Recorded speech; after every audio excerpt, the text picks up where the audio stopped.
Tíoibh bhríonn seo léamh na mar nuachta as Meiriceáneamh híine an taonú láidíag mí na nullag go 2015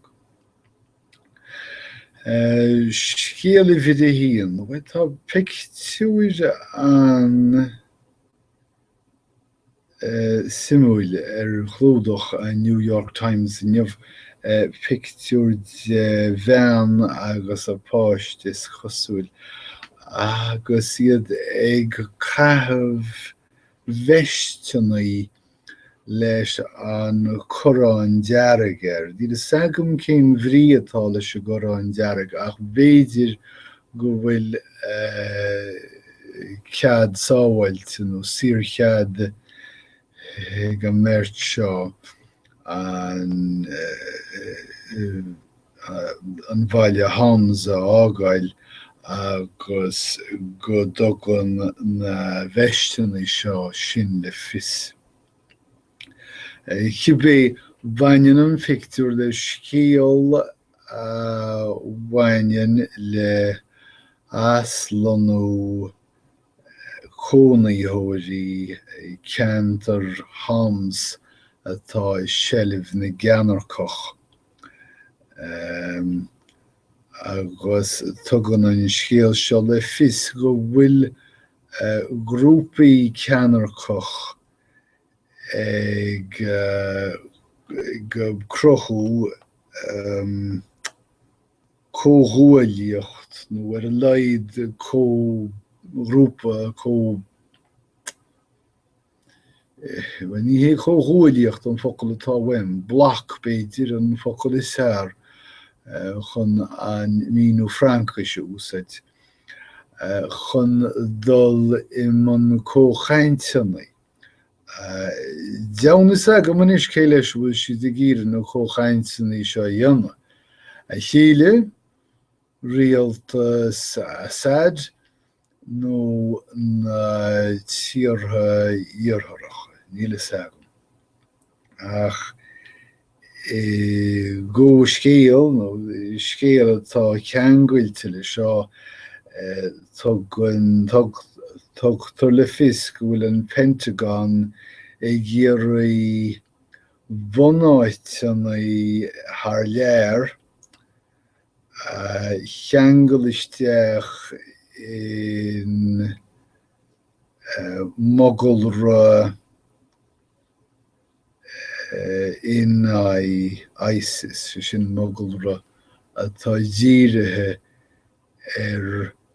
Hurmasc Daesh, ISIS cibé. Níl mór an eile le rá agam faoi sin. Meiriceá go scéal náisiúnta, well éidir náisiúnta mar a hálíonn. Ón rank le Marine Le Pen go dtí an Ungáir le Viktor Orbán gan bhfuil scéal go Meiriceá le Donald Trump is léir go bhfuil poblachas ag fáil grím intinaí na naoine agus tá poblachas seo ag chur na seanandóirí ar a gosint. Tá an éadangine seo ag neartú na ngríosathóirí agus go dtí finnig neartú na nglúiseachtaí sin a gníomhíonn in cibé rud atá siad in de gná achtranaí agus librálachas. Ach cibé tá na poblachas seo tá neart sa poblachas seo nach bhacchas le tamil. Ach neartaíonn agus lágaíonn an sort dearcar seo am go chéile. Níl mé roimhútha faoi go fóill go dtí go bhfeicimid céir do thárlós le Donald Trump. Tá chusmhaintear an pháirtí phoblachtaí faoi ghríocht Donald Trump fi láthir. Agus is léir ó phobal bhreithinne tóigú le déanaí go bhfuil Trump ag gnóthú talún margheall agla raibh scéimhne hóireacht tá coitianta measc choshaintear Meiriceá. Bhreaníte réir mar cheannar a láidir agus meastar dal an scíal slándáil mar phríomhcheist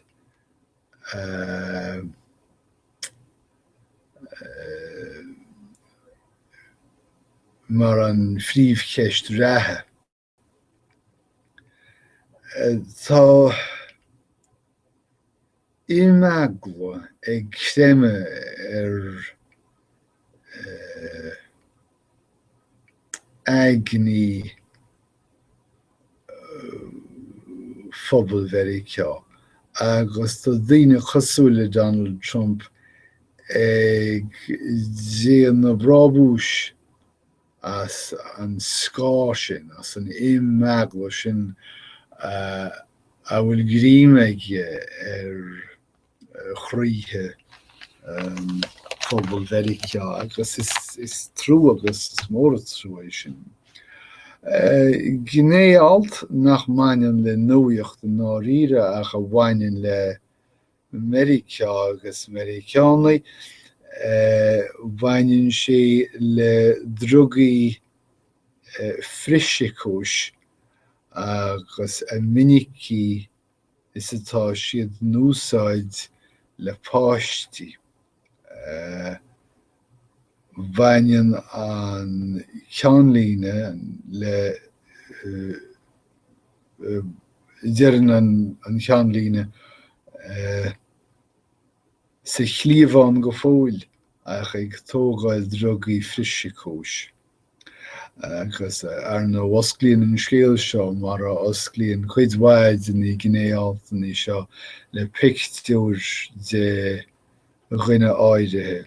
Andrew Rios atá nach bhfuilach cúpla bliain d'aois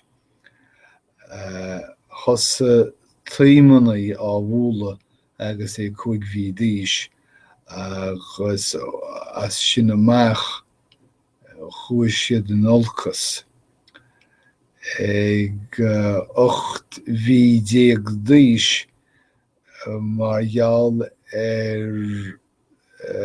iompar forraigh nach bhaid tugadh an druga frisicúis Risperdal. Ní úsáidtear sin de ghná ach le dhaoine fásta.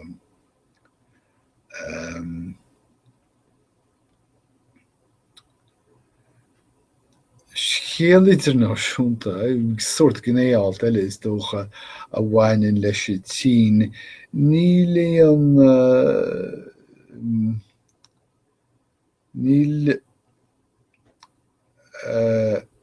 ní nuacht é seo ach sort scéal simúil a bhaineann le cantar in Nike Beijing a thugtar Jackson Hole Jackson Hole, China. Agus tá tógálaí éigin tar éis an cantar seo leag go thógáil dhéanamh teorainn cheartú an focail teorainn a úsáid mar aisteach an Frontier.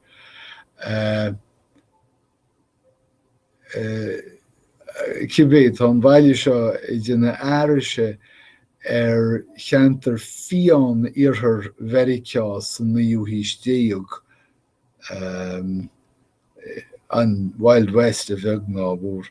Agus tá na síní seo a dásan níos le scanáin agus chlárachaí telefíseas Meiriceá a go háirithe na Westerns ceannach na dithe sa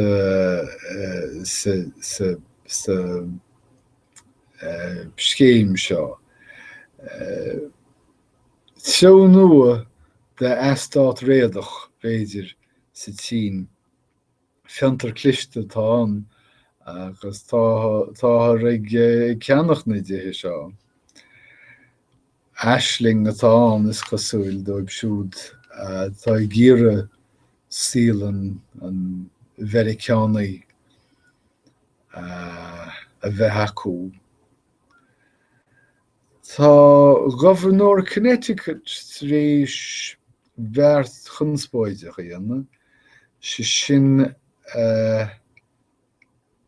tá si rééis rialú go gcuirfear cosc aine atá liste scéimhle háireachta gonaí cheannach.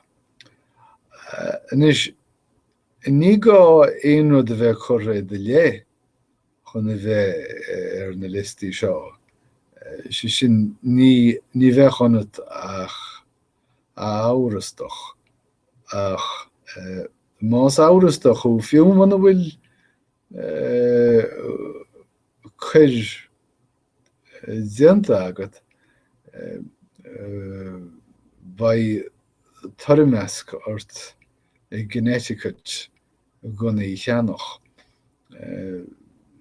Gealim leat ba intlí sinna dul cho fada leis gúir túachtarach ach chaithe mé rá tá mise go mór son dlíthe bé dhéanas níos deocra do dhaoine gonaí cheannach. Agus an seach éifeacht leis an dlí seo ná nach mbeidh dar ráha ag díoltóirí gonaí ach scrúdú cúlra a dhéanamh cheannaitheoirí agus b'fhéidir gur bé sin cuspóir an ghabharnóra scrúdathe cúlra a tharraingt isteach i gúsáid scéimhleoireachta mar leiscéal. Tá foréiseanna an domhan faoi dhúis. Ní mór an eile le rá agam faoi sin ach go bhfuil na chainteannaí éráide, na cóchainteannaí éráide sa rank dírithe foréiseanna hábháil.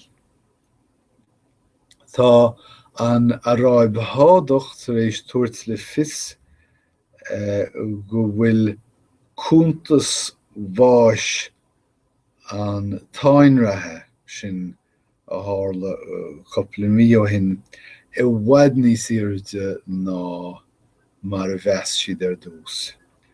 Sna meastacháin thug siad le fios go raibh níos lú ná 1,000 marmh sa táinrí ach tá siad rééis an uimhir sin leasú más féidir droch uimhir mar sin a leasú agus tugtar le fios níos go bhfuair 2,400 bás sa táinrí. Sin méid olmhór donna lehéid. Nílas agam mariú níos mó ná sin in achtar gá lehéid a riamh. Tá riidir sin chuntas mílte nach. 2,400. Tá méar an Nuacht Bill de Blasio gur iirechtaí tithíochta a nóchan. Tá is cosúil go bhfuil éanaid tithíochta níos teochra aimsúna leihantaí seo, agus mar sin tá de Blasio rééis réiteach a dhéanamh in in inhéimfar málar tú tííochta azónáil. Is smuoine maithe sin sílim. Joffa na tógálathe an seans ollatithe a thógáil an gníal go gcuid siad éanaid tííocht sira fáil antú. So is smuoine mai. Tá Volkswagen sa Gearmáin ag lua sra botún sa chunspóid bóir a bhris coppla mío hin. Gealim leat, níor dearnú in sa sra botún seo an taon botún a rinne siad ná gur scaoilú gur sceithú an teolas. Agus an teatoch. Deir an choiste fisrúchain in bhealach dá an scéal gur cinniú na scrúdathe aschar a háú sa bhliain 2005 nuair a bhí caighdeáin éitice failetheacha in Volkswagen. Ní is agam céir a hála sa bhliain 2006 feabhsaíú an éráid mórálta sin. Agus céir a bhí atárlú 2004. Ar nó níl an seo ach buis. Ach cibé tugann siad le fios gur dearnú fáilí éisiciúil agus tréaslím leo as a bheith anric sa méid sin. Tá an giústais Antonin Scalia rééis chunspóid fonóid a hairint ar féin as a rá dar leis gur cheart a dhaoine gorma dul go ollscoilíní nach bhfuil chomh dúshlánach is atá an University of Texas. Tá New Yorker ag tuairt le fios gur bhaith b'éidir dá suíoch seisin chuairt níos lú dúshlánaí ná an chuairt uachtarach. Tá an tugtarán Obama rééis dlí nua a híú isteach in bille nua, dlí a dhéanana de bille nua, a chuirn deire leis an dlí chunspóiteach ó shréimh George Bush, No Child Left Behind. Tá ainm an dlí nuair dearmataí agamach táthar a caint faoi ré nua in idiachas agus a héad bhuideas sin écail. Dá ríre ní rás agam gur thosa The Colour Purple mar cheoldráma ar Broadway. Ní acham is sin ar thuúla mé sé riamh faoin scanán ach tháinig an scanán amach bhaid óhain.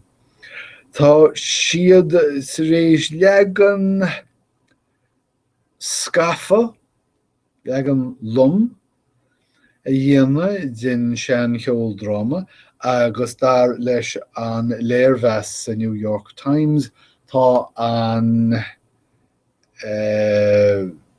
abheochan seo den sean cheoldráma ag dealramh. Tá sé ag ag drillemh So má tá an targad agad agus an tám isteach leat go nuáireach go Broadway chun the Colour Purple eicáil. Ach muna bhfuil an targad agad a chun ar liomsa fan an nuair si.